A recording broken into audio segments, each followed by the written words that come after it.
this will probably be the shortest video ever. Hey guys, welcome back to my channel. So good to have you here. Hope you're doing great. Yeah, actually reply me, drop a comment down. Hope you're doing great. I want to know. On today's video, I'm talking about how much you can earn as an international student in the UK. I'll be using my earnings as a guide. So I'll tell you how much I earn, and that will give you a pointer or a guide or an overall estimate of how much you can earn as an international student in the UK, because money is important. Before we go on, if this is your first time here, please do the needful, hit the subscribe button because the community is growing. So please hit the subscribe button. You know, they don't pronounce T here. It's button, it's not button. So hit it, because thank you. Let's get right into this video.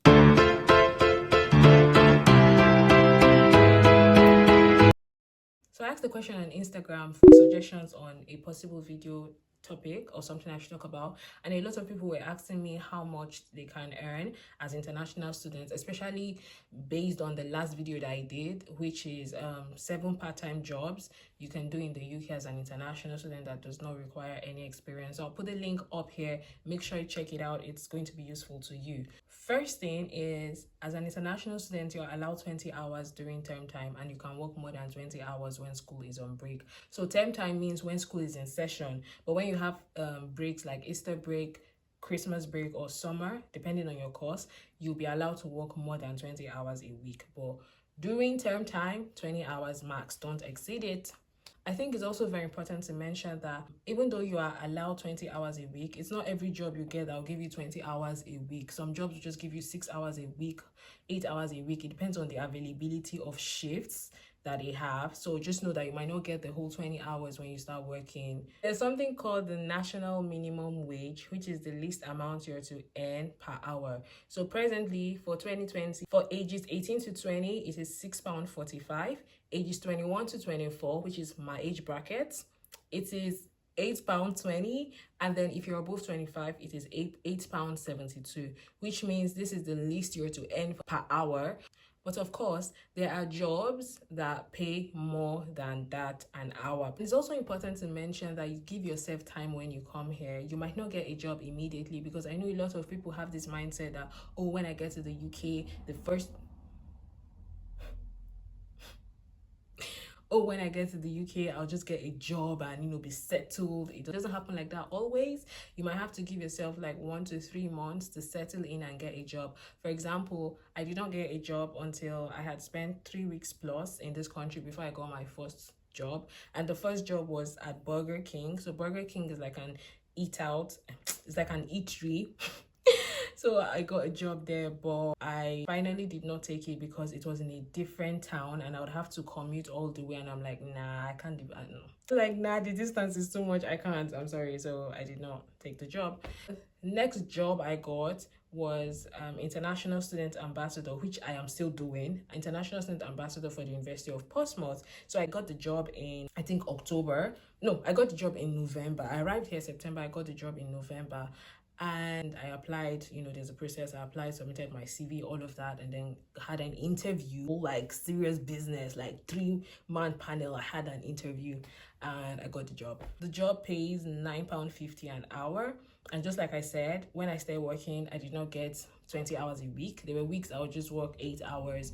There were weeks I would work 12 hours, some 14 hours. It just varied.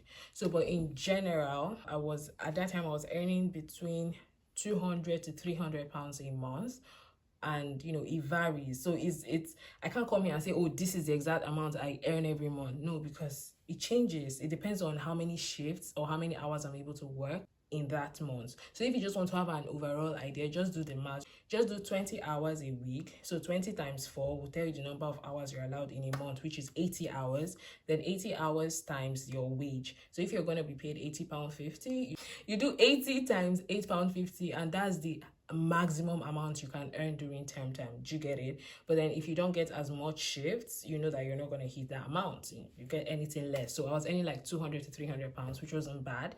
But then Christmas time, my money went up because I worked over the Christmas holidays.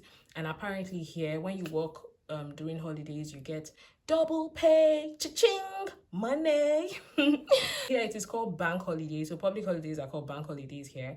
And I worked on Boxing Day and on the 27th, I think.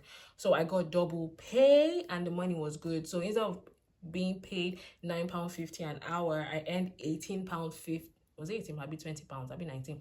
I earned £19 an hour. The international ambassador role was not giving me as much shifts as I want or as much money as I would want to get. I decided to get another job and ensure I'm working at least maybe 18 hours a week or 20 hours a week. I try. So I got another job as a healthcare assistant, and I was being paid £8.50 an hour, but presently it has gone up to £9 because of Corona. Shout out to Rona. It has gone up to £9 an hour now. So I do the job and then I do my international student ambassador role, but then whatever I do, I ensure I do not exceed 20 hours a week. If I take a 5-hour shift here, I know I'm left with only 15-hour shift so that it will balance up and I don't exceed 20 hours. During the Easter holiday, I worked more than 20 hours. So I earned much more than I usually did. The highest I've earned since I came to this country is £1,393, and that was over the Easter holidays, and this was the amount I got before tax. So after tax and national insurance, they will remove it. So after national insurance and tax, the money that entered my account was £1,156. So that's the most I have earned. That's the most money I've ever gotten in this country working. And that's because I was able to work more than 20 hours because it was Easter break. You get me? Just know that your earnings will vary depending on the number of hours you work a week, and just know that when school is on break, you have the liberty to work more than 20 hours.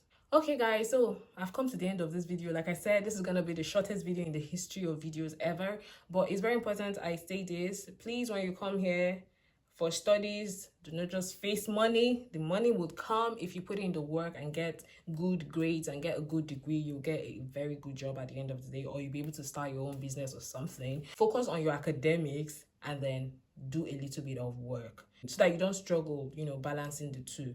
You have to give more importance to one, which is your academics, which is the reason you're in the country, and less importance to the other one, which is money. Please don't forget to give this video hey guys, please don't forget to give this video a thumbs up so that other people can see it, and don't forget to hit the subscribe button. Till next time guys, thank you for watching.